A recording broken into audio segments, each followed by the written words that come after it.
Hello बच्चा party, welcome to Alexa English classes. Alexa English classes में हम आपका हार्दिक स्वागत अभिनंदन करते हैं। आज हम इसमें डिस्कस करने वाले हैं वॉइस को, कि वॉइस होता क्या है। ये बेटा सभी क्लासेस के लिए मोस्ट इम्पोर्टेंट क्लास होने वाली है। तो सबसे पहले हम बेटा वॉइस को समझेंगे कि वॉइस एक्चुअल है क्या। तो वॉइस का मतलब होता है, वैसे तो आपने पढ़ा होगा बेटा, वाच्य। क्या होता है? वाच्य। वाच्य क्या है? यहाँ पर हम देखते हैं वॉइस में, ये हमारे वर्ब का जो एक्शन होता है, उसका जो सेंटेंस, जिस सेंटेंस में ये यूज़ होता है, उस सेंटेंस के साथ रिलेशन बतलाता है इसके सब्जेक्ट और ऑब्जेक्ट को। हम सीधे शब्दों में ये कहें तो इसमें वर्ब हमारा यह बतलाता है कि हमारी वर्ब किस तरीके की एक्शन कर रही है और उसके सब्जेक्ट के साथ उसका रिलेशन, जो बचा हुआ सेंटेंस है उसके साथ क्या दिखला रहा है। तो यहाँ पर यह वॉइस हमें यहाँ देखने को मिलता है। तो यहाँ पर हम डिस्कस जब करेंगे वॉइस को, तो इसको दो भागों में हम डिस्कस कर रहे हैं कि दो प्रकार का होता है। फर्स्ट इज, आपने पढ़ा होगा बच्चा, एक्टिव वॉइस, एंड सेकेंड होता है पैसिव वॉइस। तो देखेंगे एक्टिव वॉइस क्या है और पैसिव वॉइस क्या है। बड़े मज़ेदार बात है कि एक्टिव वॉइस को हम कहते हैं कर्तवाच्य। क्या कहते हैं? कर्तवाच्य। और वहीं पर हम पैसिव वॉइस को कहते हैं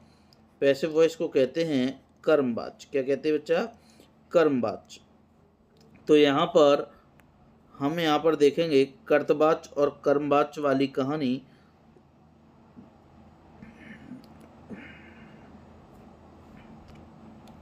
तो इसमें देखेंगे कि जो है हमारा कर्तवाच्य और यहाँ पर जो आता है पैसिव वॉइस, ये होता है बेटा कर्मवाच्य। अब देखो, इसमें एक मजे की बात बच्चा ये है कि इसको कहा तो जाता है कर्तवाच्य, लेकिन क्या एक्टिव का मतलब कर्त होता है? कर्त का मतलब होता है बेटा कर्ता। क्या होता है? कर्ता। कर्ता का मतलब क्या होता है बेटा? सब्जेक्ट। क्या होता है? सब्जेक्ट, है ना।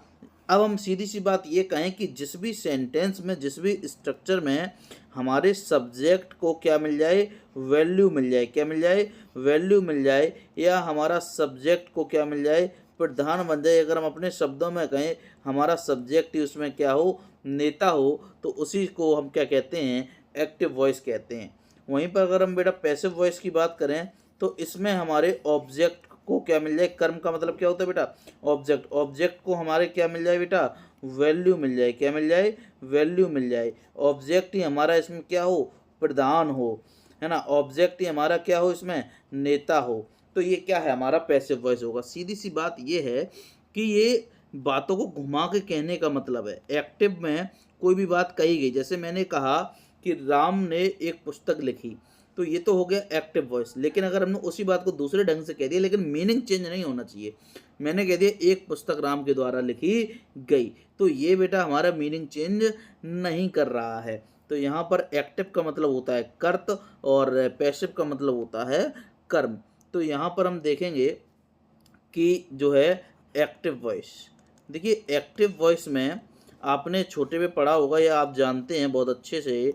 एक्टिव पैसिव में एक्टिव का मतलब कर्तवाच्य होता थोड़ी ना, इसका मतलब थोड़ी ना कर्तवाच्य होता है एक्टिव वॉइस का। एक्चुअल में ये कहने की कोशिश कर रहा है, कर्त का मतलब होता है बेटा क्या? कर्ता। क्या होता है?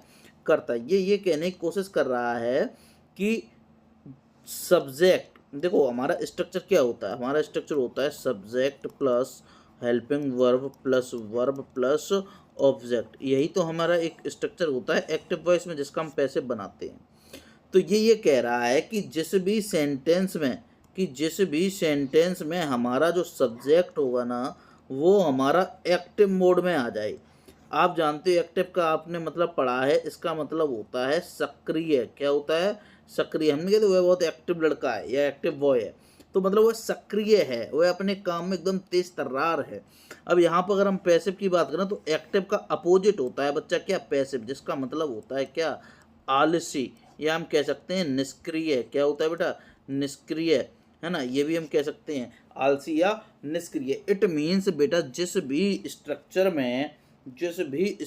में हमारा सब्जेक्ट जो है वह बेटा क्या हो जाए? लेजी हो जाए, मतलब आलसी हो जाए, वह काम ना करे, तो बेटा वहाँ पर इसका दूसरा व्यक्ति इस घर का आता है, कौन? ऑब्जेक्ट। ये यहाँ पर काम करता है, इसीलिए इसको हम क्या कह देंगे?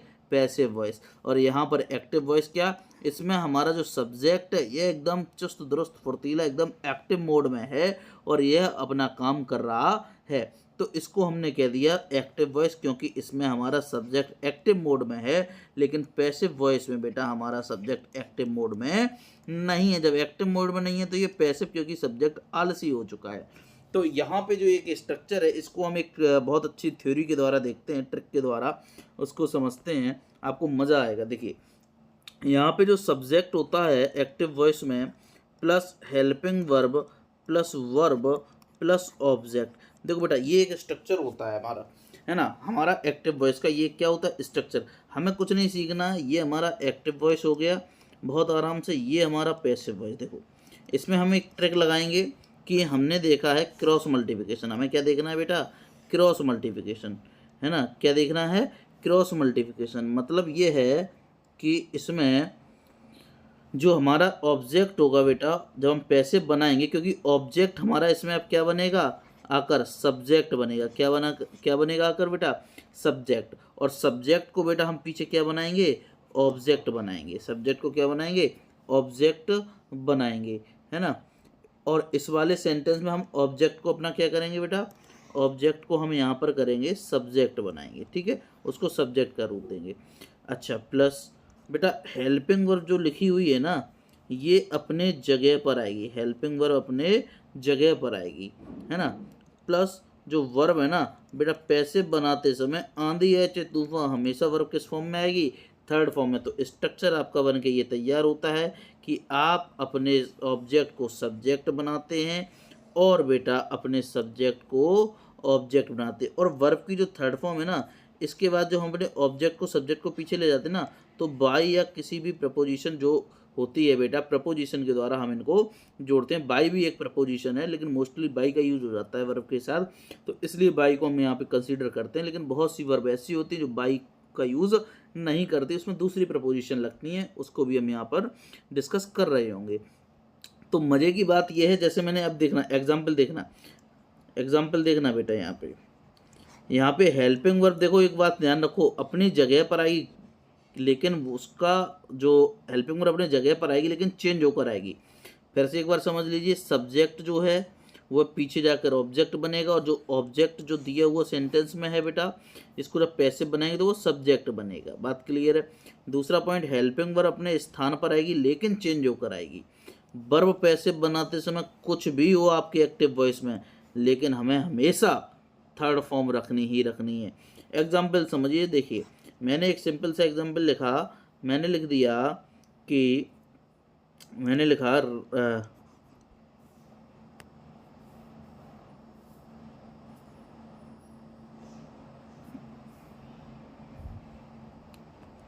मैंने यहाँ पे एग्जाम्पल लिखा बेटा, मैंने लिखा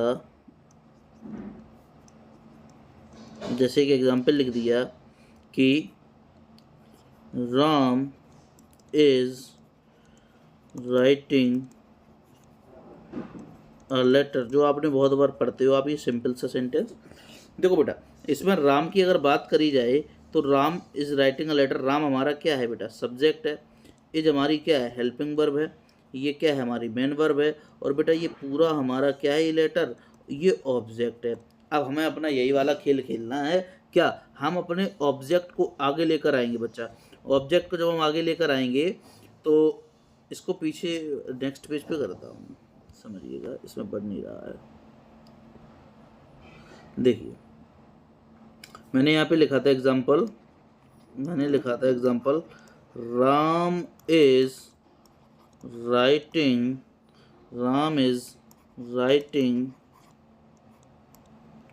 अ letter. Ram is writing a letter, मैंने वही करना है। क्या करना है? Cross multiplication. तो बेटा ए लेटर को हम सब्जेक्ट बनाएंगे बच्चा, कि नहीं बनाएंगे? तो ए लेटर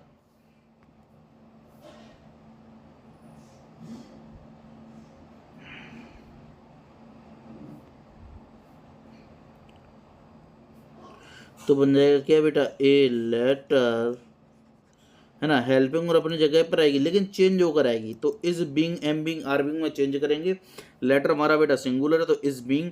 बेटा आंधी है चाहे तूफान, आंधी है चाहे तूफान, वर्ब हमेशा किस फॉर्म में लाल, थर्ड फॉर्म में, किस फॉर्म में, और थर्ड फॉर्म में, तो बेटा इसकी थर्ड फॉर्म क्या होगी बच्चा, written. A letter is being written by Ram, a letter is written by Ram.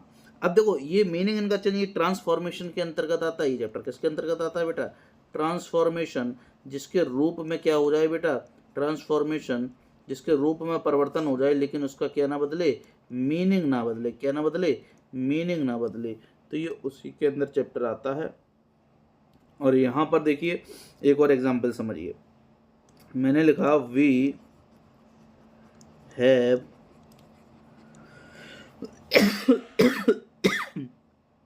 won the, अभी थोड़ा पेन की समस्या आ रही है, ये एकदम बैलेंस नहीं हुआ है पेन, धीरे धीरे हो जाएगा। won the match, we have won the match।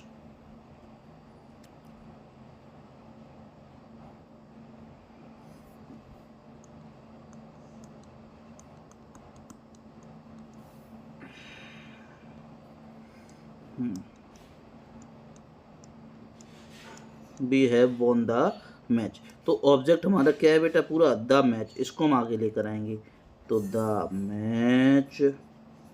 अब देखो यहाँ पे हैव लिखा है तो ये यहाँ पे चेंज होगा हैज़ बीन में, किस में चेंज होगा, हैज़ बीन में, हैव बीन में नहीं, क्योंकि मैच सिंगुलर है बेटा। तो द मैच हैज़ बीन आंधी है चाहे तूफान, वर्ब किस फॉर्म में, थर्ड फॉर्म में, ऑलरेडी थर्ड में थी अकॉर्डिंग टू टेंस। तो बोर्न बाई, और वी का ऑब्जेक्ट बच्चा क्या होता है, अस होता है, क्या होता है, अस होता है। तो यहाँ पर हम देखेंगे चीज़ों को कि हमें सीखना क्या क्या है, हम वो चीज़ें देखेंगे। यहाँ पे हमने असर्टिव वाला स्ट्रक्चर देखा है।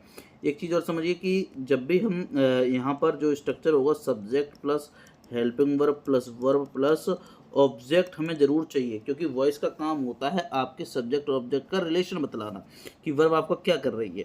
तो यहाँ पे हमें जो जो चीज़ें सीखने, पहली चीज़ हमें अपने सब्जेक्ट को चेंज करना आना चाहिए, मतलब ऑब्जेक्ट आना चाहिए कि हमारा सब्जेक्ट का ऑब्जेक्ट होता क्या। दूसरा पॉइंट बेटा हमें ये सीखना है क्या, कि हेल्पिंग वर्ब अपने जगह पर रहेगी लेकिन चेंज होकर आएगी। तीसरा पॉइंट हमें ये सीखना है कि हमारी जो वर्ब है वो हमेशा थर्ड फॉर्म में आएगी। और फोर्थ पॉइंट आपका पहले ही पॉइंट से इंटरकनेक्टेड है बेटा, कि अगर आप सब्जेक्ट को ऑब्जेक्ट बना लेंगे तो डेफिनेटली ऑब्जेक्ट को भी सब्जेक्ट आप बना ही लेंगे।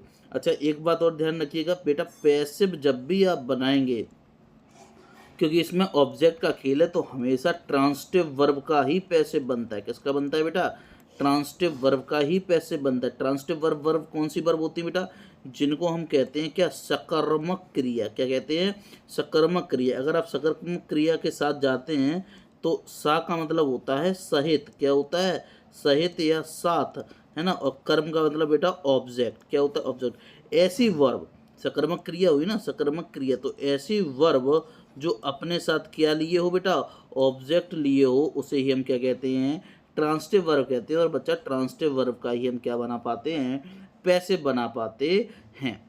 इतनी बात समझ में आई। तो एक एग्जाम्पल और देखिए, यहाँ पे मैंने लिखा है कि ही हैज़ डन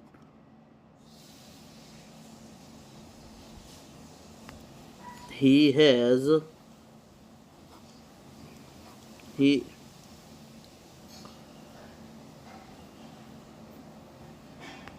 लिख दिया है यहाँ पे बेटा, he has done this work, है ना, उसने यह कार्य कर लिया है। अब देखिए बेटा यहाँ पे ऑब्जेक्ट बच्चा पार्टी क्या है, पूरा दिस वर्क हमारा क्या है, ऑब्जेक्ट है। ऑब्जेक्ट को ही हम बेटा सब्जेक्ट बनाएंगे और दिस वर्क का सब्जेक्ट क्या हो जाएगा, दिस वर्क। अब यहाँ पे लिखा है हैज़, इसको बेटा चेंज करेंगे हम किस में, हैज़ बीन में। वर्ब बेटा मैंने कहा आंधी है चाहे तूफान, किस फॉर्म में, थर्ड फॉर्म में, ऑलरेडी भी थी थर्ड फॉर्म में। अब हमारा जो वर्ब के बाद जो हमारा सब्जेक्ट आएगा पीछे, आगे से पीछे, तो जो सब्जेक्ट होगा उसको बेटा हम क्या बनाएंगे, ऑब्जेक्ट बनाएंगे। क्या बनाएंगे, ऑब्जेक्ट बनाएंगे। और डन के बाद जो आएगा बाय, ही का ऑब्जेक्ट बच्चा हिम होता है। आई थिंक समझ में आया होगा, मज़ा आया होगा। ऐसे ही वीडियो में आगे भी मज़ा आएगा। देखो, इसको कई तरीके से हम समझ सकते हैं, कई तरीके से बता सकते हैं, है ना। तो पहला तो ये हमने देखा है असर्टिव वाले सेंटेंस में कि हम कैसे चेंज करते हैं, है ना। इसको आगे की वीडियो में इसको लगभग 4 पार्ट में डिवाइड कर देंगे, जिसमें आपका पूरा वॉइस एक वीडियो में आपका ये इंट्रो पार्ट हो गया, है ना। दूसरे में आपका इंटेरोगेशन भी लेके आऊँगा, नेगेटिव वाला भी लेके आऊँगा, और उसमें पूरा रूल बताऊँगा किस हेल्पिंग वर्ब में किस में चेंज करते हैं, और फिर इम्परेटिव का लेके आऊँगा। तो आप देखते रहिए, मज़ा आने वाला है। इसी तरीके से जुड़े रहिए एलेक्सा इंग्लिश क्लासेस से। सभी क्लासेस होंगी और बहुत जल्द लिटरेचर की क्लासेस लेने वाले हैं। तो आप चैनल को सब्सक्राइब करिएगा और शेयर करिएगा, और पसंद आए तो ज़रूर आप उसमें कमेंट भी करिएगा। तो थैंक यू सो मच। मिलते हैं फिर भी किसी क्लास में और एक नई तरीके से नए कॉन्सेप्ट के साथ।